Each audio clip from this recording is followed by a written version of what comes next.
মেয়ে হয়েছে।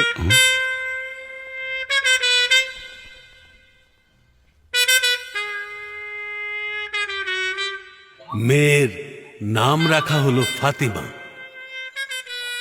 আব্দুল রাজ্জাক দ্বিতীয় সন্তানের জন্য প্রস্তুতি শুরু করে দিলেন। ফাইজির জন্য আর তর সই ছিল না। পরের বছর আর একটা সন্তান আসলো।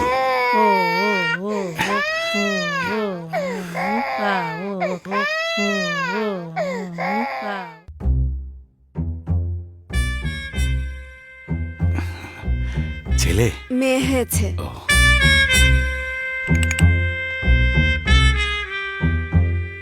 এইবার তার নাম রাখা হলো ফৌজিয়া। পরের বছর আরো একটা সন্তান হলো। মেয়ে হয়েছে।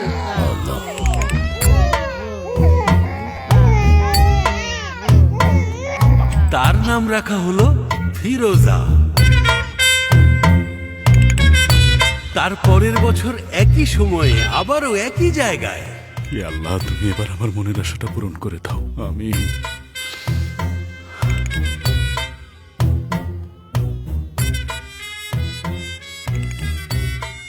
আচ্ছা ঠিক আছে, আপনি যান।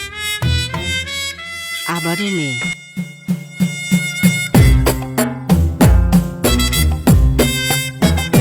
এই মেয়ের নাম রাখা হলো ফাজিহা। পরিবার বড় হওয়ার সাথে সাথে আব্দুল রাজ্জাকের ব্যবসাও বড় হয়েছে। 2 বছর পর ফরিদা আবারও প্রেগন্যান্ট। কিন্তু এইবার বাচ্চা হওয়ার আগে আব্দুল রাজ্জাক দুবাই চলে যান।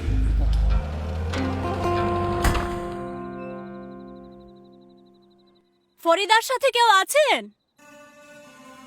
ফরিদার কে আছেন? আমরা আছি। ছেলে না ছেলে। মেয়ে? আলহামদুলিল্লাহ, ছেলে হইছে।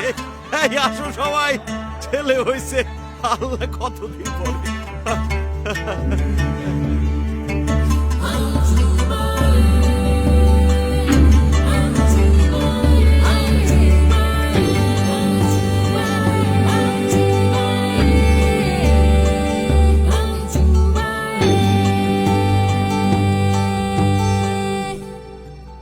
আব্দুল, ছেলে হইছে? আলহামদুলিল্লাহ, এবার মহান আল্লাহ তাআলা আমার ইচ্ছাটা পূরণ করে দিয়েছেন। আলহামদুলিল্লাহ। পরপর বাচ্চা নেয়ার কারণে ফরিদার শরীরের অবস্থা খুবই খারাপ হয়ে যায়।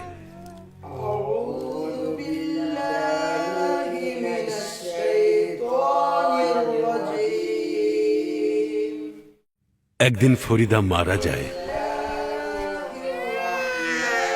সে ফাইজিকে আব্দুল রাজ্জাকের কাছে রেখে যায়, যিনি এখনো পর্যন্ত ফাইজিকে দেখেনি। আর সাথে তো 4 মেয়ে আছেই।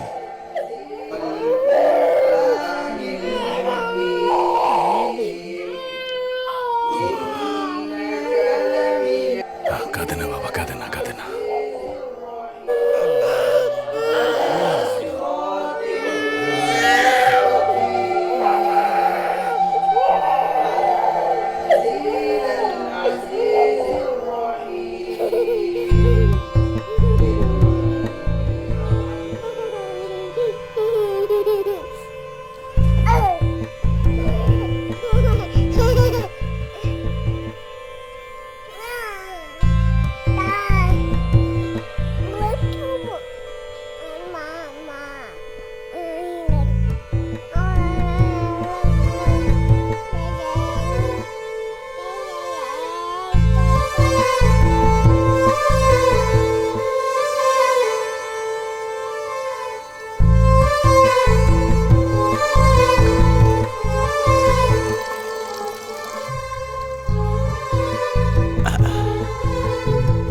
খাও দাদু ভাই, খাও। খাও। এই তো, এই তো দাদু ভাই। প্রথমবারের মতো ফাইজি ওই দিনই কিছু মুখে তুলেছিল।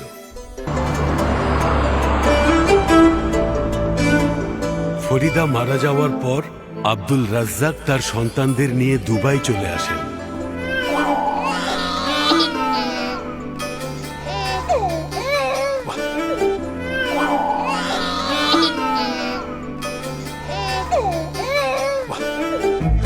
ফাইজির মা না থাকলেও 4 বোন ছিল যাদের সাথে তার বেড়ে ওঠা।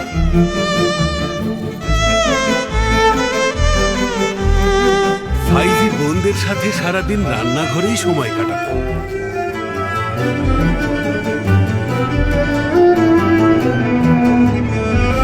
বোনেরা তার জন্য একই খাবার তৈরি করত যেটা মা তাদের জন্য তৈরি করতেন। আস্তে আস্তে এই রান্নার কাজ করতে তারও ভালো লাগতে শুরু করলো। সেও বোনদের সাথে রান্নার কাজ করত। কিন্তু ফাইজির রান্নাঘরে থাকা কিংবা রান্নার কাজ করা সেটা আব্দুল রাজ্জাক একেবারেই পছন্দ করতেন না। এই রান্নাঘরে কি করছো তুমি? হ্যাঁ, এদিকে এসো। পড়তে বসো, গিয়ে যাও।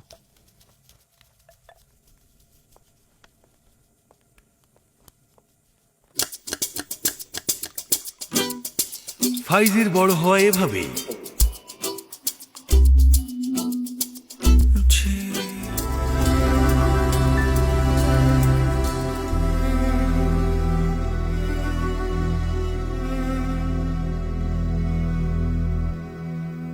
ফাইজি,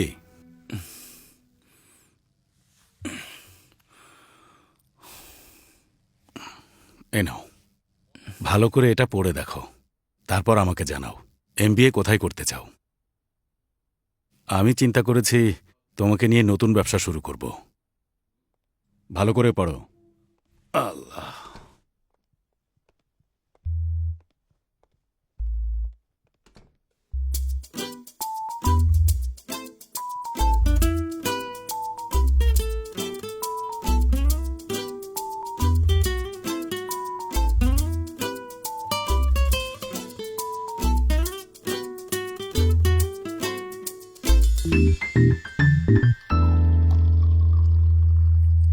ফাইজি, হ্যাঁ, কি ঠিক করলে, ইউকে নাকি ইউএস?